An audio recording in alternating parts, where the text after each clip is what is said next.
എല്ലാവർക്കും ഹാപ്പി വിഷു. അപ്പോൾ രാവിലെ കണിയൊക്കെ കണ്ട് രാവിലത്തെ പണി അങ്ങോട്ട് സ്റ്റാർട്ട് ചെയ്തു. കുളിയൊക്കെ കഴിഞ്ഞ് വന്ന ശേഷം ഇഡ്ഡലി മാവിന് അരച്ച് വെച്ചിട്ടുണ്ടായിരുന്നു, നന്നായി പൊങ്ങിയിട്ടുണ്ട്.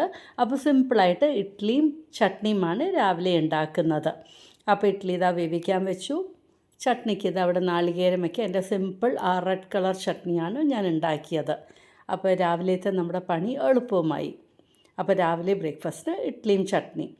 പിന്നെ തലേ ദിവസം തന്നെ ഒക്കെ പ്രിപ്പറേഷൻസ് ചെയ്ത് വെച്ചിട്ടുണ്ടായിരുന്നു, ബോക്സിലും ആക്കി വെച്ചു. അവിയലിന്, കൂട്ടുകറിക്ക്, സാമ്പാറിന്, തോരന്, പിന്നെ ഇഞ്ചിപ്പുളി ഓൾറെഡി ഞാൻ ഉണ്ടാക്കിയും വെച്ചു.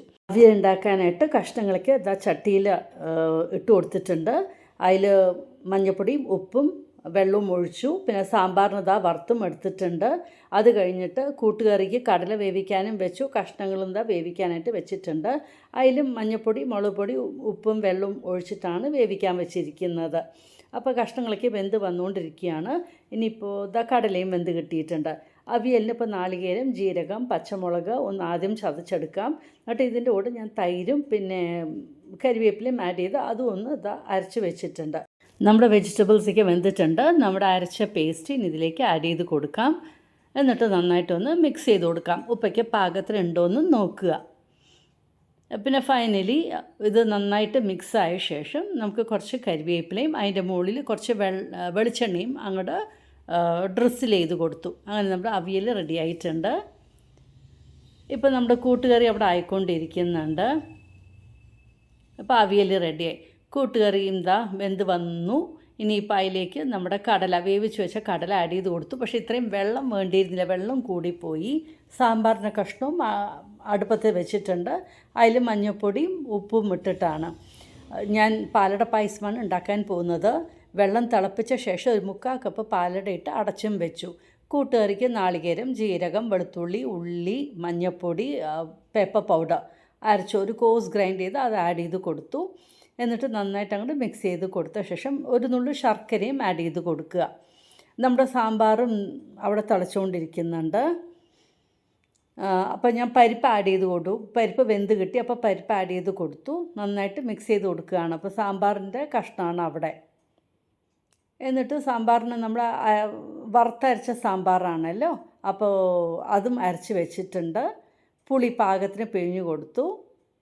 ഇപ്പോൾ അരച്ച പേസ്റ്റ് സാമ്പാറിലേക്ക് ഒഴിച്ചു കൊടുക്കുകയാണ്. അപ്പോൾ സൈഡ് ബൈ സൈഡ് ഇങ്ങനെ നടന്നുകൊണ്ടിരിക്കുകയാണ് പണികൾ. അപ്പോൾ വേഗം നമുക്ക് തീരുകയും ചെയ്യുന്നുണ്ട്. ഞാൻ മറ്റേ സൈഡിൽ ഇതാ കടുക് താളിക്കാനായിട്ട് വെച്ചിട്ടുണ്ട്. കടുകും ചുവന്നമുളകും കരിവേപ്പിലയും ഇട്ടു. പിന്നെ നമ്മുടെ നാളികേരവും ഇട്ട ശേഷം ചുമക്ക ഒന്ന് വറുത്തെടുക്കുകയാണ് നമ്മുടെ കൂട്ടുകറിക്ക് വേണ്ടിയിട്ട്. അപ്പോൾ അങ്ങനെ കൂട്ടുകറിയുടെ വറവ് കഴിഞ്ഞു. പായസത്തിനും ഇത് അടുപ്പത്ത് വെച്ചിട്ടുണ്ട്, പാല് വെച്ചിട്ടുണ്ട് അവിടെ. ഇതിപ്പോൾ സാമ്പാറിന് വേണ്ടിയിട്ടാണ്. അപ്പോൾ ഇതാ സാമ്പാറിന് വേണ്ടി സാമ്പാർ ഇവിടെ കൊണ്ടുവന്ന് പാലങ്ങോട്ട് മാറ്റി വെച്ചിട്ട് ഇതാ സാമ്പാറും താളിച്ച് വെച്ചു. അത് കഴിഞ്ഞിട്ട് വീണ്ടും പായസത്തിൻ്റെ പാലെടുത്ത് അടുപ്പത്ത് വെച്ചു. ഇതിപ്പോൾ ക്യാബേജ് തോരന് ഉള്ളിയും പച്ചമുളകും ഇതാ വഴിച്ചിക്കൊണ്ടിരിക്കുകയാണ്. വഴുന്ന് വന്ന ശേഷം അരിഞ്ഞ് വെച്ച ക്യാബേജ് വൃത്തി കഴുകിയിട്ട് ആഡ് ചെയ്ത് കൊടുക്കുകയാണ്. പാകത്തിന് ഉപ്പും ചേർത്ത് നല്ലപോലെ മിക്സ് ചെയ്തിട്ട് അടച്ചങ്ങോട്ട് വേവിക്കുകയാണ്. സിമ്പിളാണ്. അപ്പോൾ ഇതൊന്ന് വെന്ത് വരുമ്പോൾ ജസ്റ്റ് നാളികേരം ഇടാനേ പോകുന്നുള്ളൂ. പാലിത് അവിടെ തിളച്ചുകൊണ്ടിരിക്കുന്നുണ്ട്, അടുപ്പത്ത് വെച്ച പാല്.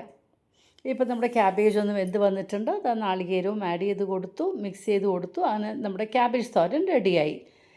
പാലും നന്നായിട്ടൊന്ന് തിളച്ച് തുടങ്ങിയിട്ടുണ്ടായിരുന്നു. ഞാനിപ്പോൾ പഞ്ചസാര ആഡ് ചെയ്ത് കൊടുത്തു. നന്നായി തിളച്ച് വന്നപ്പോൾ നമ്മുടെ പാലട ഊറ്റി വെച്ചിട്ടുണ്ടായിരുന്നു. വെള്ളവും ഒഴിച്ച് നന്നായിട്ട് കഴുകി അതും ആഡ് ചെയ്ത് കൊടുത്ത് തിളച്ചുകൊണ്ടിരിക്കുന്നുണ്ട്. പപ്പടവും കാച്ചി. അങ്ങനെ ചെറിയൊരു സദ്യ വിഷുവിന് ഞാൻ തയ്യാറാക്കിയതാണ്. അതാണ് ഞാൻ നിങ്ങളുടെ കൂടെ ഷെയർ ചെയ്തത്. അപ്പോൾ വിഷുവിന് ഇതൊക്കെയാണ് ഞാൻ ഉണ്ടാക്കിയത്. Thank you for watching my YouTube channel.